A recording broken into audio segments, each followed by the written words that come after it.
Welcome, everyone, to Partner Up with Amy Carroll. As a communication coach, trainer, speaker, and author, I am delighted to be your host and excited to bring you insights and ideas to help you solve your communication conundrums. This is the 6th episode of my show, Partner Up with Amy Carroll. If you want to find out more about me or what the show is about, feel free to listen to previous episodes on my website, carrollcoaching.com. Or go to the VoiceAmerica.com business channel and be sure to download the app. Now, if you missed last week's show, I interviewed my college roommate, Juliet Craig, and we discussed our aha moments of discovering our own white privilege and racism. If you want to check it out, head to my website. So now, I am super happy to announce today's guest, leadership coach and founder of the concept LeaderLike You, Robert Kahn. Welcome, Robbie. Hi, Amy. How are you doing? Good. It's great to be here. Thank you for having me. So let me first tell the listeners how we met. Back in 2004, I was part of a professional network. And because of lots of other commitments, I decided that I needed to cut something out and decided to leave the network. During what I thought was my last meeting with them, they discussed bringing in some guy by the name of Robert Kahn. And I was just like, who is this guy? And as soon as I heard this guy's background, I knew I needed to meet him. And folks, we have been working together ever since then. So now let me tell you a bit about Robbie so you'll see why I was so in awe when I heard about him. He is one pragmatic, energetic, hyperactive guy. And for better or for worse, it rubs off onto others, usually for the better. In fact, I challenge anyone to match Robbie's speed at taking apart and setting up a training room. Robbie, I remember this one time when we were training, I had walked into the classroom and I'm like looking around, and the next thing I know, you'd already taken apart 3 tables. That we're actually not able to move. Yeah, I know. That like was, those tables can't be moved. Yeah, we've heard that more than once. Yeah. Robbie's background is in marketing and public relations, and he's been running his own business since 2002. Robbie is the creator of LeaderLike You, which is a communication and leadership concept and includes multiple pragmatic models and a business toolbox designed to induce growth. Later, we're going to be talking more about several of the tools from that toolbox. Now, one of the many things we have in common is that we both agree that the communication skills of executives and their teams are pivotal to an organization's success. And as a communication and leadership coach and consultant, Robbie works across multiple industries and international non-governmental organizations. Robbie's extensive experience and vision enable him to boost and reform business behaviors, giving his clients the tools to take their businesses and performance to the next level. So, knowing all that, Robbie, I'd like to start off by asking you to tell the listeners how you first got interested in coaching and self-development. Well, I started to coach some of my bosses in PR and communications in the end of the 90s. And in early 2000, I worked with a gentleman who called me up one day. Business was just starting up in 2001, 2002. And he said, could you go up to the Nordics and run a course on coaching? And I thought, well, why not? I've been coaching a boss individually. I got them to better communication skills. So I went up and I ran this coaching class. And the participants said, that was fantastic. Where did you learn coaching? And I felt like an imposter because I said, I'm not certified yet. And I will become certified. And this repeated itself. And I really went inside and thought, where did you learn coaching? And then it dawned on me. And this is a bit of a strange story. In the 1970s, I have to tell you, I'm one of 3 kids. I'm the youngest. So my sister's 18 months older, and my brother's 4 years older. And you grew up outside of Minneapolis? St. Paul, Minneapolis. My parents came in and said, we want our family relationship to be better. They marched us into the living room. We sat down and they said they had something important to say. And they said, we have signed up for family counseling with a counselor named Chris Warren. And once a week, we went to the YWCA downtown St. Paul. So I was 9 years old learning transactional analysis Amazing. I knew the id, the ego, the super ego, the parent, the adult, the child. I could talk to you about warm fuzzies, cold pricklies, you name it.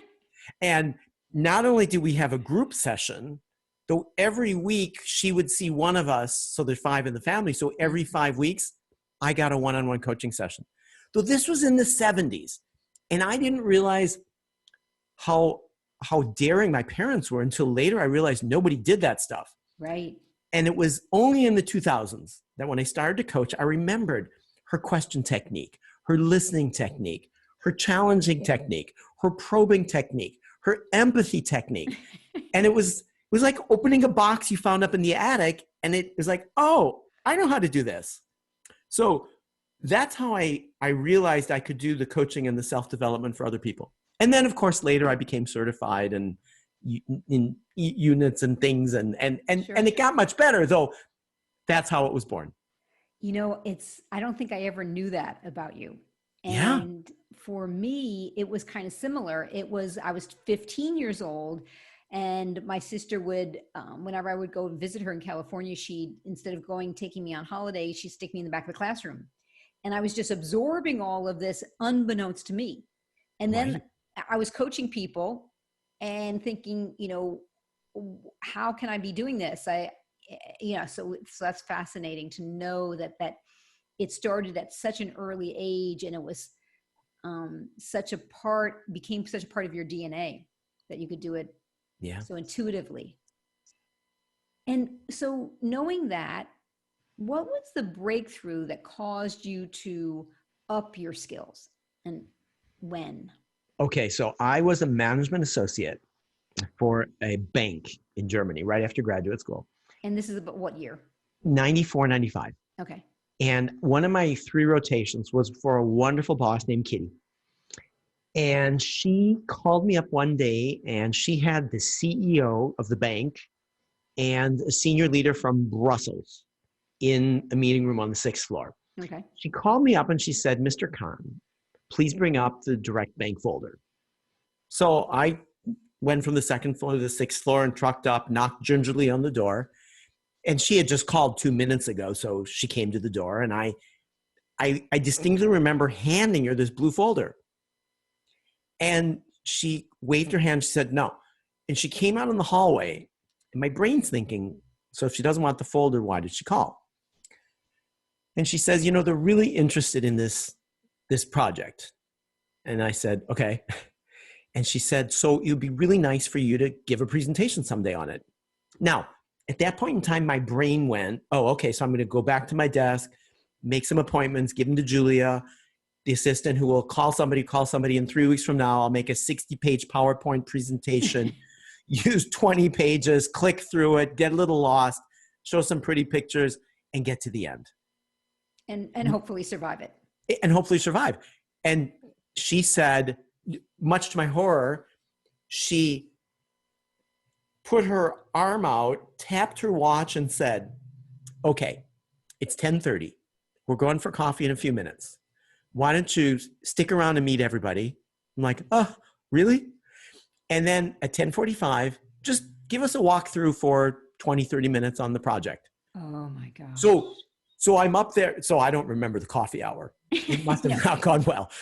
And I'm up there, and she had to jump in several times with things like, "Well, what Mr. Kahn is referring to is the following."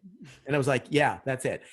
And then another time she'd say, "Well, what he means is," and so she jumped in several times to help me. I got out of the room, went back to work, and being a great boss, she comes down and she said, "So let's just debrief that self-evaluation. How do you think it went?" I don't know what I said. "Yeah, well, it was probably pretty meaningless what I said." And then she leans over and she says, "If everything you told me about international business and helping other people and doing what you want to do is true, we're facing a CLM." And since I work for a bank, I thought, credit line management, credit limitation mitigation. I suggested these things, and she leans in and she goes, "Kahn, this is a career limiting move. You are about as exciting as a piece of wood. Go get fixed." She said, "Listen, find it. I can help fund it. So I went out and did it. And I realized I didn't want to be authentic. I had all sorts of excuses why I couldn't do it. I had limiting beliefs. I didn't dare to get up. I didn't dare make mistakes. I didn't dare share who I was in positive and negative. And I had to learn to do that. And for me, that was the breakthrough. That meant I could learn stuff. I could codify things. I could get better and consistently improve. And what a beautiful story to have a boss like that. And I want to point out, because most of the listeners are in North America. And so when we hear a boss referring to their subordinate as Mr. Kahn, though that's very German, that's why you would do that, right? She's American, and she lives in Chicagoland. And I asked her, and she said, the minute you start working for me, my respect is either to call you Kahn or Mr. Kahn. And we're family friends. So her kids and my kids and her husband and my wife, we all know each other. And my kids, when I was little, they said, Daddy, why does she call you Mr. Kahn? And to this day, we go for dinner. Mr. Kahn will meet you downtown at 6:30. She still calls me Mr. Kahn. Oh, that's funny. It's the respect she offers you. And that respect of her willingness, she probably suspected that it wasn't going to go well in that meeting. And she may have felt like you needed that wake-up call, though she was also there to extend the lifeline to get you through that very unpleasant experience. And then, she checked with you and she could see, oh my God, he's still not getting it, when she did the debrief with you afterwards. Oh yeah, I was in denial. So, and she must have known you were already in denial, which is why she probably said, oh, I think it's time for the, You think so? Sounds like this was an intervention. Yeah, exactly. She was plotting her own intervention, though at the same time that she had the willingness to take that risk with you, to be there with you when you fell, to come back to you and say, do you get it yet? And you're like, still didn't get it. And she's like, okay, let me spell it out. And then she said, so go get fixed and I will pay for it.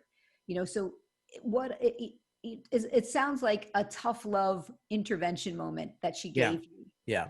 And it was a huge gift. It was a huge gift. And today, for example, just fast forward, I had a person presenting and I said, how do you think your presentation went? She said about a 4 out of 10. Oh, I said, I would put you up at a 7. And she said, no way, I was so bad. And I said, if I compare you to where I was in the mid 1990s, you are miles ahead of me. And she was like, really? That's so helpful because I never thought so. And I said, oh, trust me. Right. And you're far ahead. Similar to you, I also had many disaster moments presenting. And I think it's one of the things that's so encouraging when we're working with our coachees to say, there's good news here. This is how bad I was, and look where I am today. These skills are all totally coachable. You just got to be willing to work at it. At the back page of my coaching manual, I have scanned in a picture of a Band-Aid. Because I tell people, when you go out and do this stuff, you'll still skin your knee. Nice. And you need to put on a Band-Aid and it'll heal and you'll get better and you'll get up there and do it again. Yeah. And be ready to skin your knee because it's not about perfection and it's about being you. And sometimes you might have to put a tourniquet on. Well, that was back in the mid 1990s. Oh, that's a great story. So Robbie, I want to pause for a moment and do a little overview of this model that my sister Pat Kirkland developed that so well, because I want the listeners to be up to speed as we talk about this next part. So this model is called predator-prey partner. And the idea is that most of the time, most of us are behaving as partners, meaning I'm holding high respect for myself, high respect for the other, all is well.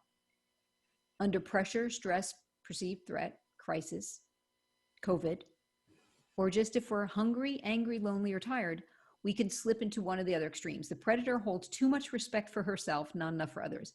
So if Robbie and I are having a conversation and I disagree and I go predator on him, Robbie, no, that's a crap. No, but would you just, and I'm sounding aggressive and intense and Robbie's going, whoa. And the opposite is the prey, who shows too much respect for others, not enough for herself. So if Robbie and I are in disagreement, I say, Robbie, but I know, I'm so sorry, Robbie. I just want to explain. I'm sorry. Can I please? Amy, no. Right. And even someone like Robbie, a super nice guy, that could trigger him to go predator towards me. Okay. So the idea is you want to step in partner before you need it, stay in partner when the going gets tough. All right. Now that you have that as a reference, Robbie, I have got to ask you to talk about, I've heard the story before and I just love it. Talk about like the most predator. I mean, because I know you had more than one predator boss. So you had like this ultra predator boss. So talk about him. Yeah. So I had a boss and I was in PR and communications. So sometimes I was doing things directly for him and sometimes I was doing things through somebody else to him. And on his interactions with us, Amy, when things are partner in the office, I say it's atmosphere. People have tons of discretionary effort. They're willing to jump in the air, ask how high. For Kitty, I was like, how high do you want me to go? With this boss, it wasn't atmosphere. It was at most fear. and so low discretionary effort, and it was the safety zone. You know how when your Windows PC would start up with just the blue background and white letters, and it would say, Windows has started in safety mode. Yeah. Essential features have been removed. Yeah. That's how we would be. A diminished version of ourselves, not taking chances, not showing innovation, not going out. And what I discovered was when I saw the model, I was so prey. Yeah. So he drove everybody prey. Right. And so the cost was innovation, the truth. Later it'd be like, why didn't you tell me? And we're like, well, I was trying. And not only that, I would, when he was in the office and I had to go up to that floor, and bless him, he was very intelligent, highly articulate, and many degrees. So I would walk past his office like the Pink Panther, and just and try not to be seen, and occasionally get called in. Oh God! And you would have an uninterrupted stream of thoughts and ideas that you couldn't respond to. And so when I saw the predator-prey partner model, yeah, what I realized was that I thought I was partner most of the time. Mm-hmm. And after self-reflection and owning it, I realized to what extent I was conditioned to go prey. Yeah. And so after this boss, I went to an online company as director of corporate communication, public relations. And before we go on yes, to this go ahead. next part, I want to pull this apart some more because what was that like to have that aha moment to realize, thinking, I'm mostly partner, and realizing that you were actually much more often prey? Well, I think I did both ends. I could do predator in travel circumstances at home. Right, not in that work environment with that boss. Oh, no. No, that would have been signing your death certificate. And anybody did sign their death certificate. They were out and soon afterwards. I was sad that I wasn't able to do the partner. And I don't think I had the skills and the tools and the micro behaviors to go do it, to self-coach myself in the moment. Like our gentleman in the orange trousers that we faced one day. Yeah, we got to talk about him. Yeah. And I'd like to think today I could handle it in partner. Yes. And still with some stomach acid of, oh boy, it's not easy. No, because he was such an ultra predator that you and I can both do partner now with predators like that, except it takes a tremendous amount of focus and control. And I explain to people that you're not very authentic in that moment because you're on hyper alert and it's like you're in front of an airplane that's taking a nosedive, and you've got to pay attention to all the panels and do all, do this and then do that and not do this and not do that in order to control your body language, voice, and words. And so I'm going off on a tangent, then I want to come back to the continuation of your story.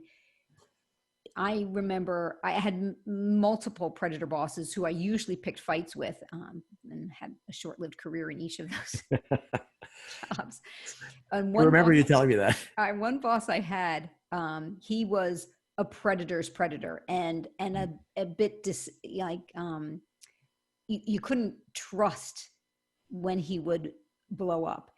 He stayed away from me most of the time because I think I showed up with so much self-confidence that somehow he knew not to mess with me. And so in the 9 long months that I worked there, he only went predator on me once. And he's got me in his office, and he's yelling at me, and he's giving me books, and he's piling these books up. And I'm supposed to be taking and the books are like, we have about 12 books now. Taller than you. Yeah, almost. And I just remember this chant in my mind: shut up, Amy, shut up, shut up, Amy, shut up. Because I did not trust myself to open my mouth, because I was biding my time. I was waiting to get my work permit. I had to pass like another 4 or 5 weeks in this job before, one domino was going to impact another. So I knew I couldn't afford to get fired or quit the job. And so even though I wasn't a prey, and even though I was willing to go toe to toe with this guy, I couldn't take that risk. So I had to suppress every instinct in me to go predator back on this guy. So picking it back up, you were starting to tell another. Well, what I wanted to share was, fast forward a couple of years later, how I could coach a predator boss out of predator boss into partner. Say that again? I coached a predator boss into partner. Okay. And you were the subordinate?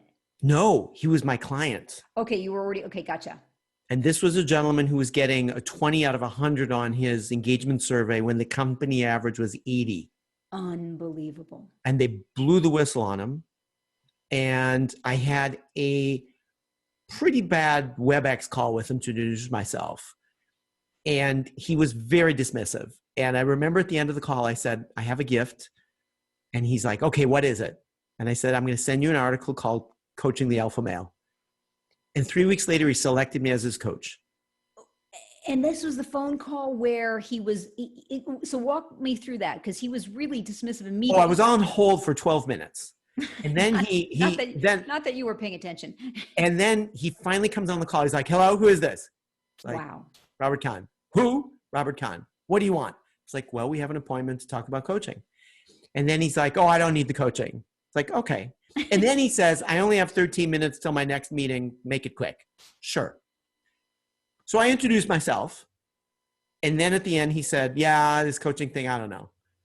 And I said, well, if it ever becomes interesting, here's an article. Okay. So that's when you gave him the article. Okay. And then he hires you. Okay. And then I went to Southern India to coach him for 3 days.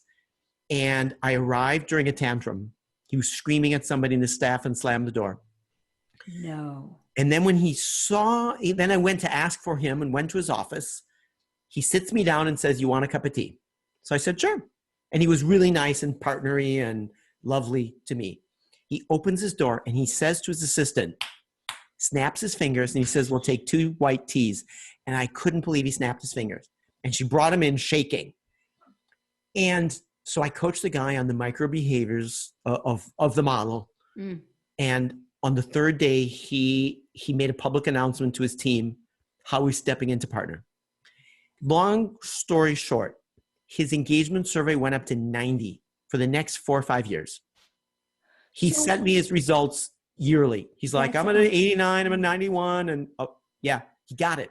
So break it down. We're going to take a break in just a minute or two, though. I'm curious to know, what did you coach him on that gave him that aha and that awareness and that motivation to change? When we walked through the model and I asked him where he was, on a scale, a dichotomy. Mm-hmm. He put himself far too close to partner. And I said, oh no. Got some bad news. You're practically past here. And I had some recordings of things I had taken, of interactions, and I showed him, and the camera doesn't lie. How much in denial was he? High in denial. Though after that, he was okay. I gotta talk to people. And then he went and checked with people. Okay, so he was in denial, though it doesn't sound like he resisted for very long. No. And Nice.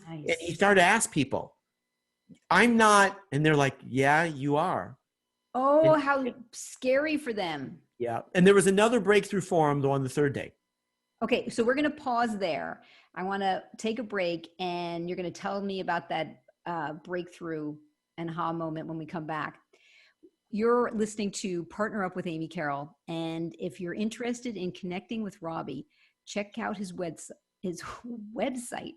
LeaderLikeYou.com, or you can send him an email at hello@LeaderLikeYou. Okay, back shortly. Welcome back to Partner Up with Amy Carroll.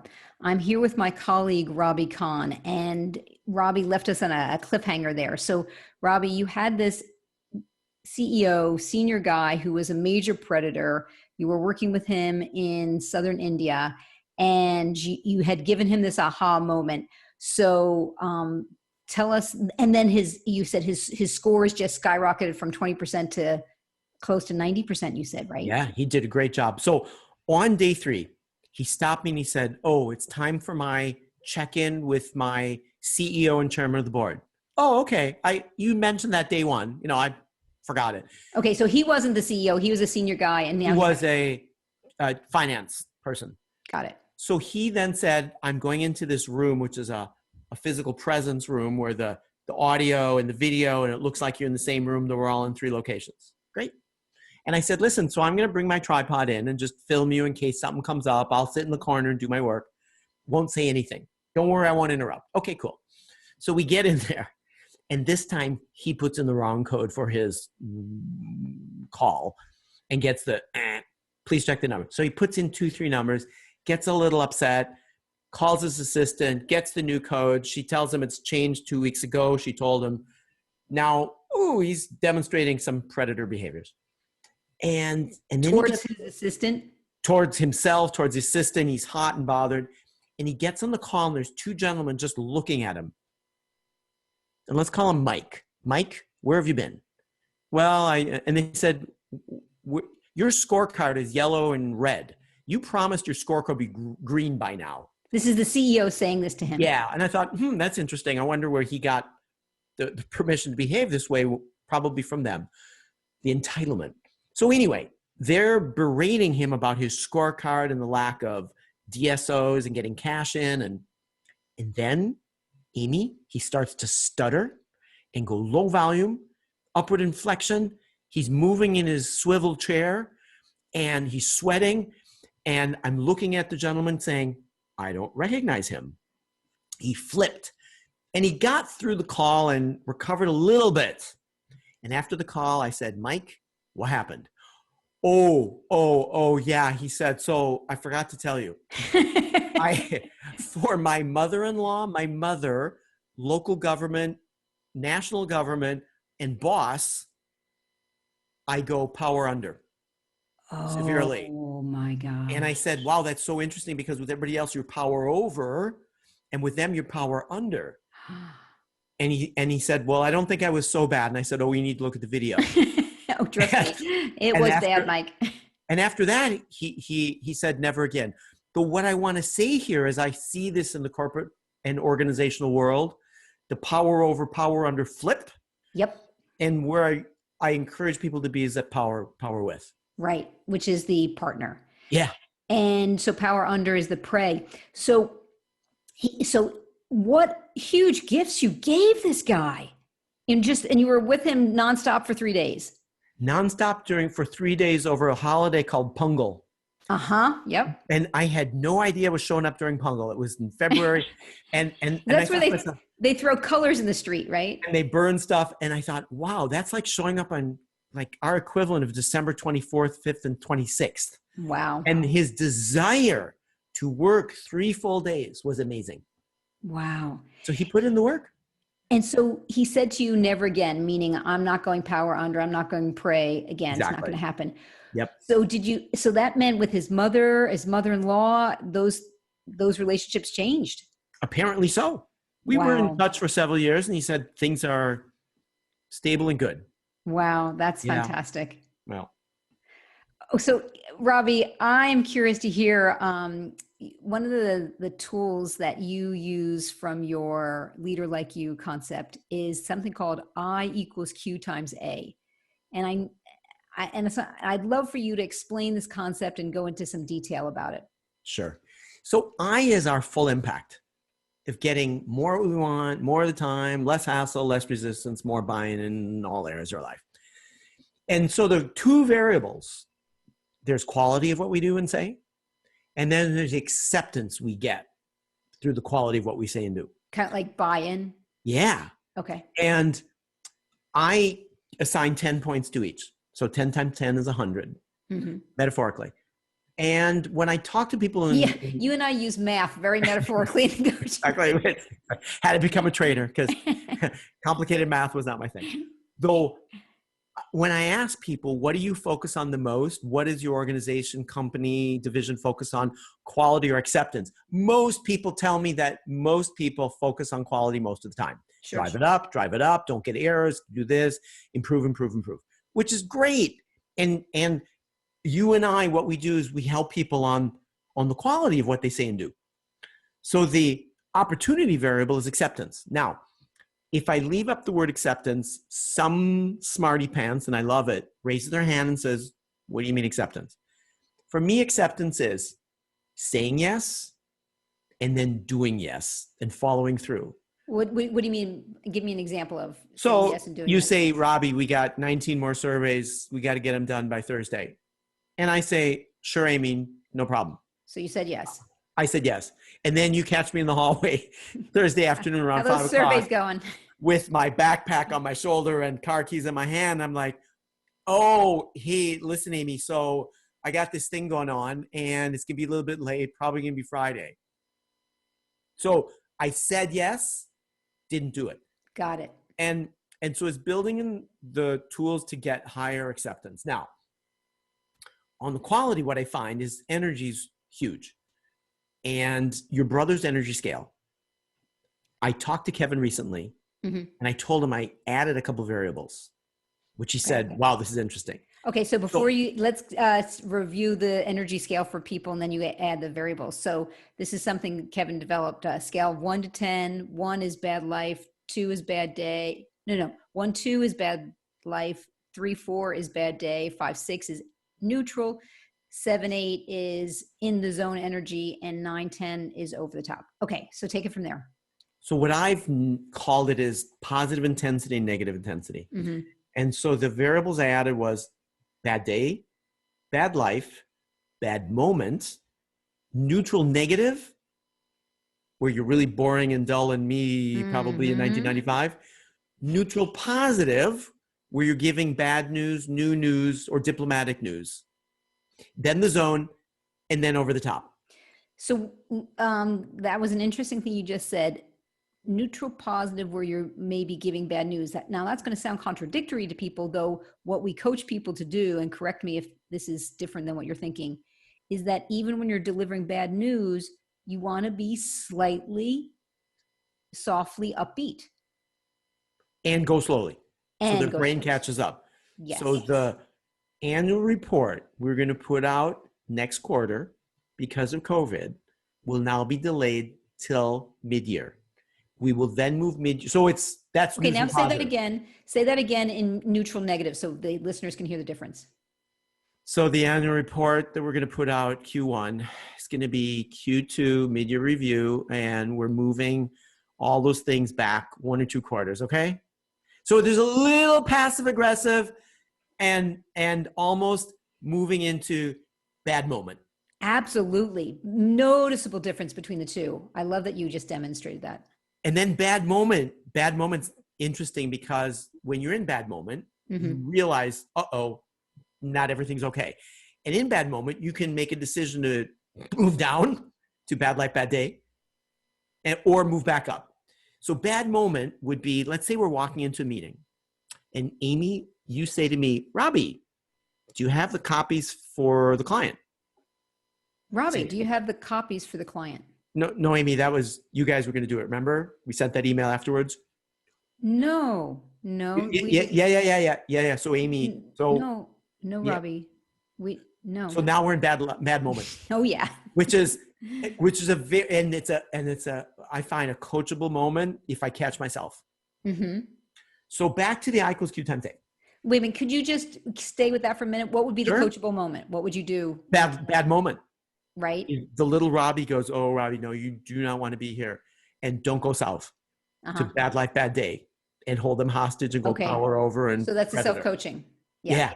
And say, go up to neutral, positive. And you and I will share with the listeners, we were having potentially bad moments just before we started this episode because we were struggling with the microphones and the sound and everything. And there was a bit of panic and stress of, oh my God, are we going to sort this out? And so I think there was a lot of self-coaching going on in that moment. So yay to us. And I think at one point in time I said, oh, Amy, I'm stressed. I'm feeling overwhelmed. So. Yeah. So the I equals Q times A. The energy can really drive quality.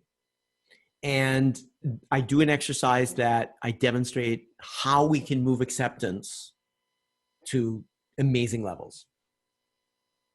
Okay, so let's talk about that exercise around acceptance. So in the corporate world, very often we react to suggestions, requests from other people. And let's do a little exercise where you have a suggestion for my team, how we can do the forecast quicker. Okay. Next quarter. So, Robbie, I'd like us to talk about how we can improve things with the forecast.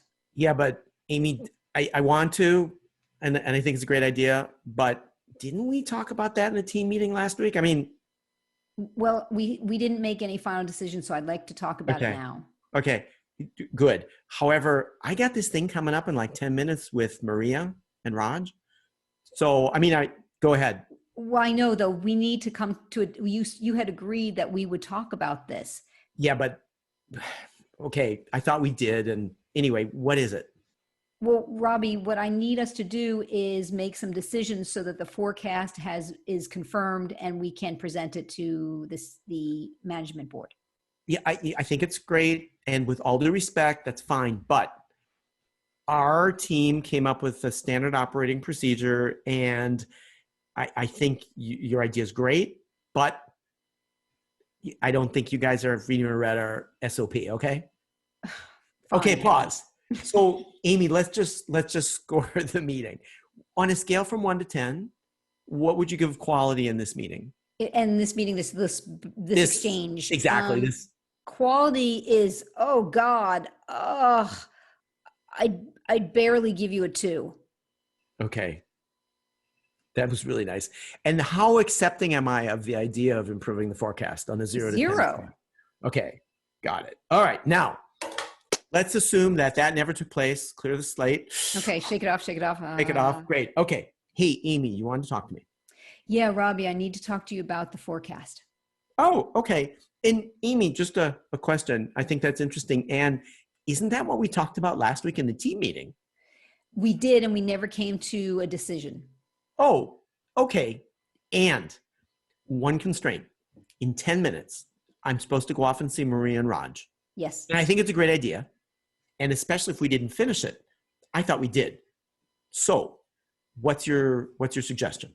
I'd like us to make a final decision on what the forecast is going to, how we're going to present it to the management team, because we need to do that in the next 48 hours. And Amy, I think it's opportune to bring this up. From my perspective, I think we had a standard operating procedure created, and I'm wondering, maybe you folks didn't get it or see it, and I think that could help us. No. Okay. And I have an idea. Why don't we send over our standard operating procedure approach have a look at it. And then after I'm meeting with Raj and Maria, maybe we can all sit down and go back and talk about this. Oh, that would be great. Thanks, Robbie. Pause. Okay. Amy, so what would you give quality this time? Quality, let me think.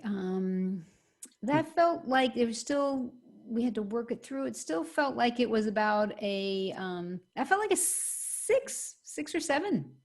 6.5. Oh, you're giving me tough math. Okay.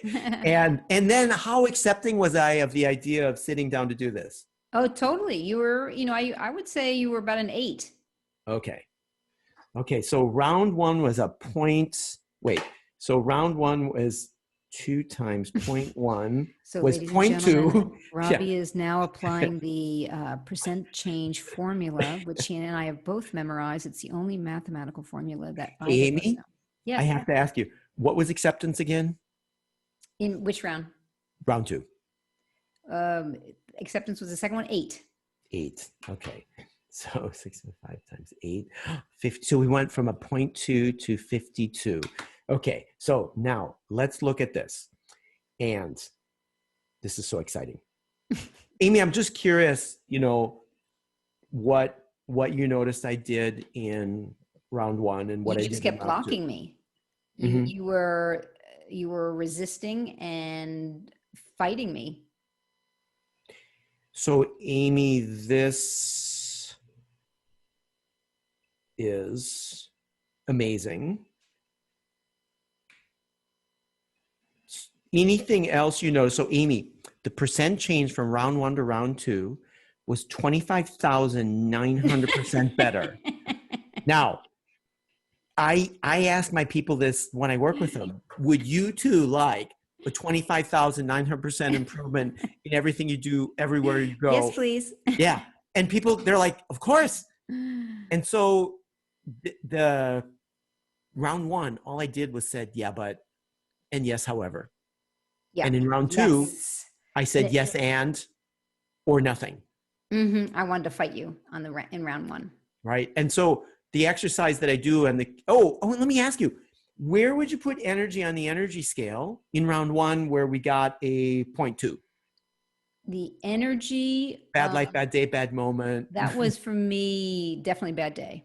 Bad day. And then round 2 where we got a 52. Oh, that was in the zone because you stuck with me and you were willing to discuss it and find a solution. So we increased the quality of the meeting with the energy, and we increased the acceptance by moving from the blocking word of yes, but, and however to and. Yeah. And that's how I use I equals Q times A. Wow, that's very sophisticated. I have a more rugged approach. And so if I summarize this for listeners, folks, what's important here is when we use the word but, when we use the word however, we will unintentionally create resistance and frustration in other people, and maybe even conflict. And, it was Robbie who first designed this exercise, and we started doing it. We've been doing this for years in trainings, and I still continue to do it in these demos. And if you didn't realize that Robbie was saying yes, but every time, because he was even emphasizing, he was exaggerating when he would say but, or when he would say and. So you might want to go back and listen to that part of the episode again when you can download it, and see if you can tell, because it's insanely simple once it's been explained, and yet people don't see it, they don't hear it. And I have people say, I'm sure you do too, Robbie, oh, but I don't say but when in conflict. Yeah, and I'm like you mean right now? 2 buts in that sentence. And Amy, sorry. Go ahead. Interrupt. I get people to change their computers. Yes, thank you. Their word and tell options. Listeners how to do that. So you go review language preferences and autocorrect options, replace but with and however with and.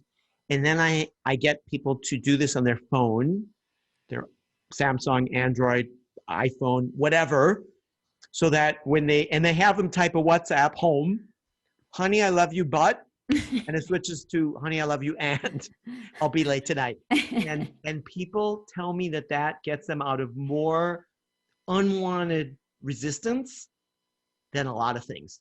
Yes. Yeah.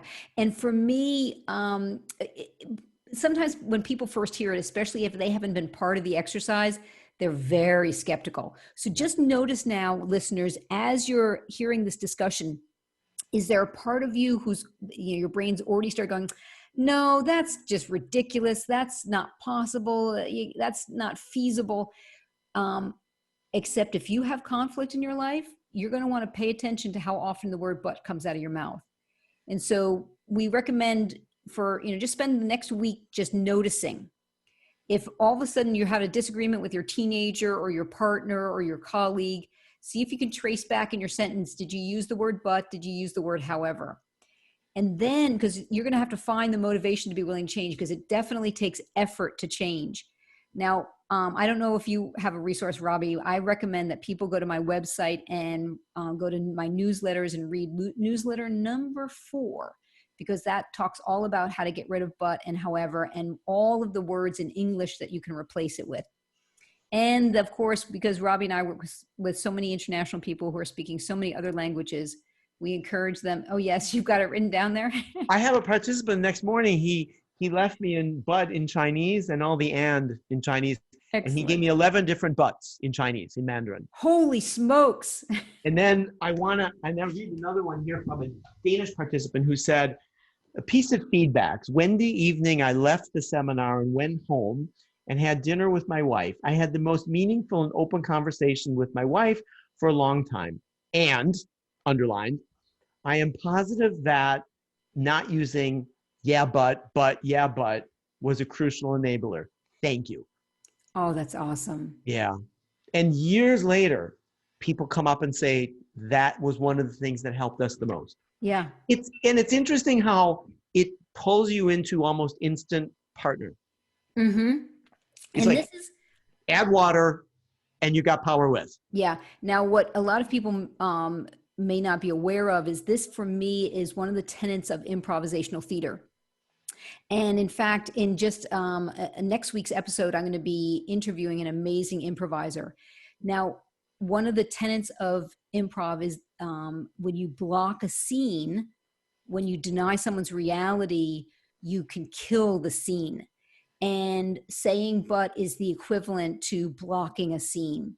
Yeah. So it really, just notice if you're resistant to this idea and just see if you can shift yourself into this place of curiosity, like, maybe there's something to this, because we've been doing this for long enough to see that it really does pay off for people.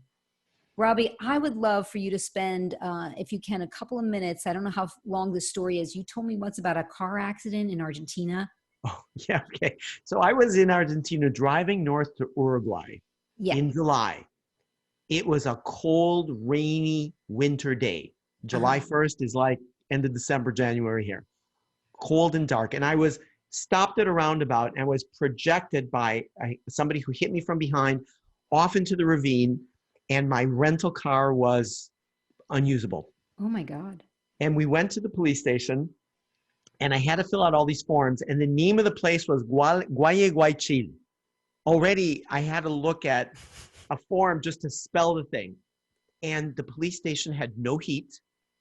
And I had to sit and wait until the inspector came. And it was about a 4-hour wait sitting in the police station.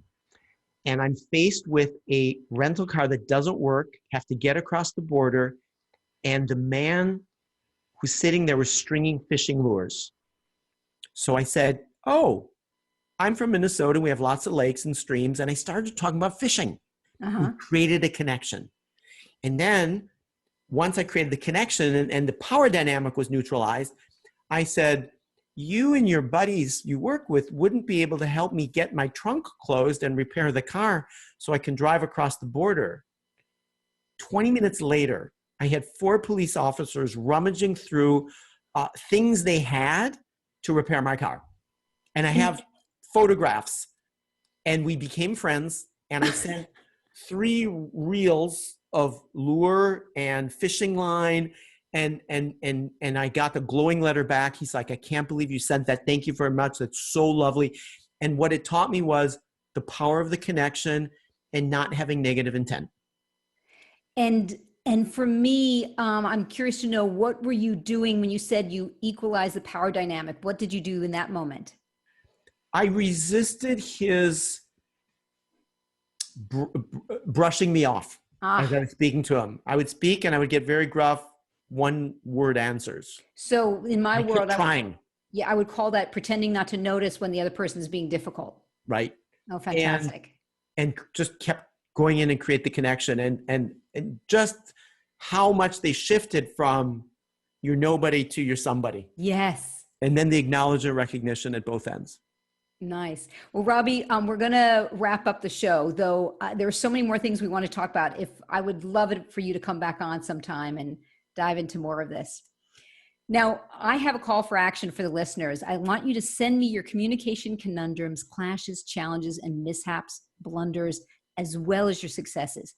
You can do that via email at Amy, with my email address, amy@carrollcoaching.com, or reach out to me on social media, Amy Carroll Coaching. And I'll be sure to read them and discuss them on future shows and offer suggestions and ideas. Shout out to you, Robbie. It was just an absolute treat to have you on and to talk with you. Thank you for the time today. Thank you, Amy.